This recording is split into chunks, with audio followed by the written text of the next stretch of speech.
dengan pecandu.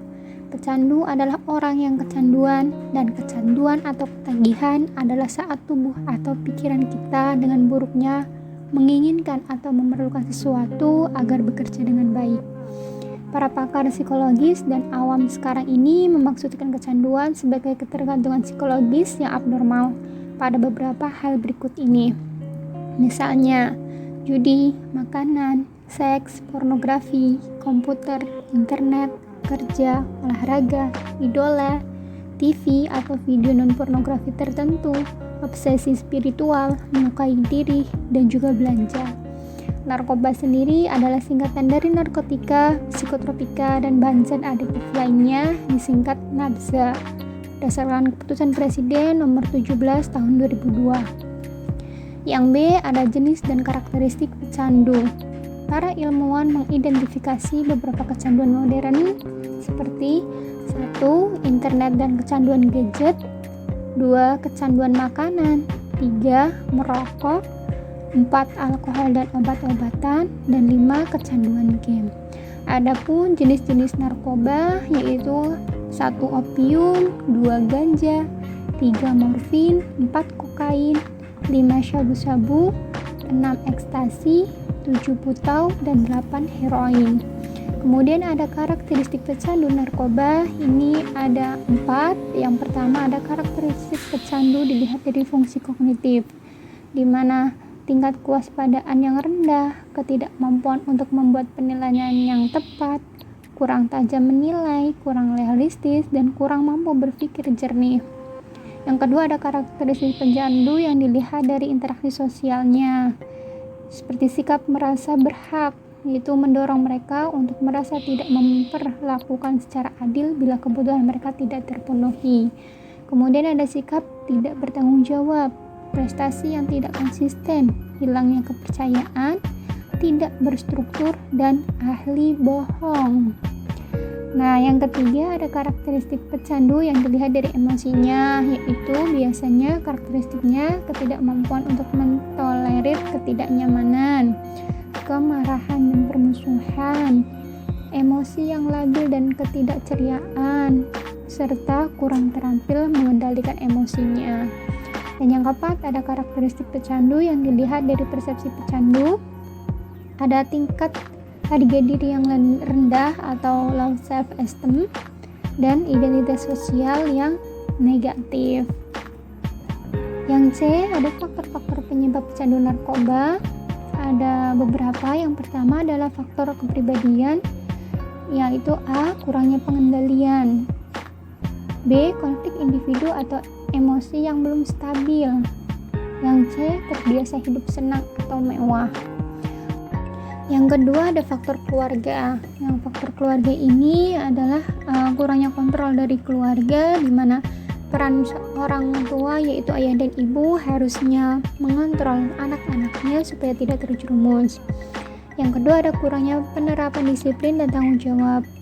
Jadi tanggung jawab mereka sebagai ayah, ibu, adik, kakak itu tidak ada kedisiplinan, sehingga narkoba ini bisa masuk dalam keluarga mereka.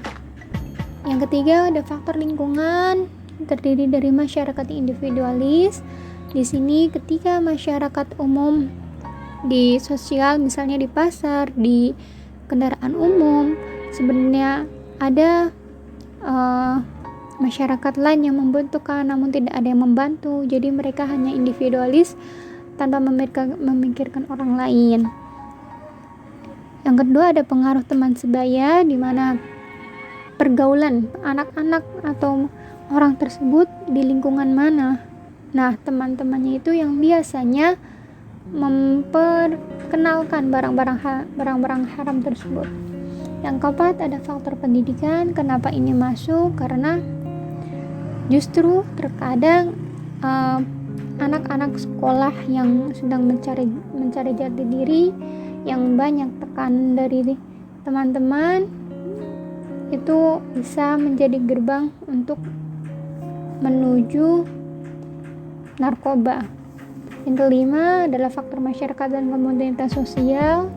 Ini bedanya dengan masyarakat individualis, yang masyarakat dan komunitas sosial itu lebih ke hilangnya nilai-nilai dalam komunitas, seperti komunikasi yang tidak lancar maupun hilangnya ketika berhubungan yang seharusnya setiap komunitas itu solid, tapi komunitas itu tidak solid atau tidak merangkul secara bareng-bareng.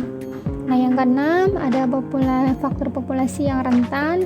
Ini contohnya adalah kalangan remaja, karena mereka rentan sekali untuk menggunakan bahan-bahan narkoba, karena mereka juga memiliki emosional yang belum stabil. Yang D ada akibat yang ditimbulkan dari penyalahgunaan narkoba. Yang pertama, terganggunya fungsi otak dan perkembangan normal. Kedua, keracunan. Ketiga, overdosis. Overdosis ini dapat menyebabkan kematian karena terhentinya pernapasan atau peredaran otak. Keempat, ada gejala putus zat, yaitu gejala ketika dosis yang dipakai berkurang atau dihentikan pemakaiannya. Kelima, berulang kali kambuh. Keenam, gangguan perilaku seperti sulit mengendalikan diri, mudah tersinggung, menarik diri dari pergaulan, serta berhubungan dengan keluarga terganggu.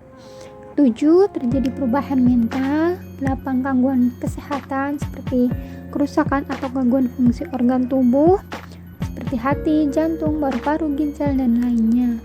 9, kendornya nilai-nilai seperti nilai-nilai kehidupan agama, sosial budaya seperti seks bebas, penyakit kelamin, kehamilan tak diinginkan, sopan santuyan hilang, dan lain sebagainya.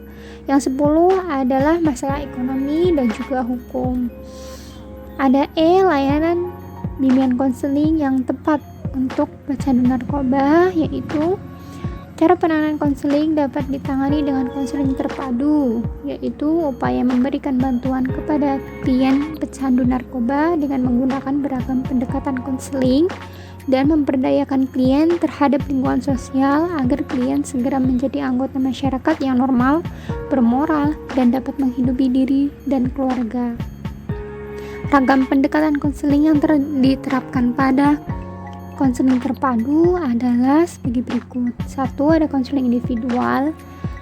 Konseling ini dilakukan terhadap klien yang menjadi pecandu narkoba agar memudahkan konselor untuk memahami letak permasalahan intinya. Kedua, ada bimbingan konseling, layanan yang dilakukan konselor untuk menghadapi beberapa orang yang menjadi satu kelompok pecandu narkoba dalam satu waktu. Hal ini untuk memudahkan konselor dalam hal efisiensi waktu. Yang ketiga, ada konseling keluarga, layanan yang dilakukan seorang konselor dengan meminta bantuan terhadap keluarga pecandu narkoba agar lebih memudahkan konseli untuk mengutarakan pikirannya, terutama dalam hal hubungan emosional dengan keluarga. Sekian dari kelompok 1. Mohon maaf apabila ada kesalahan, semoga bermanfaat. Terima kasih. Wassalamualaikum warahmatullahi wabarakatuh.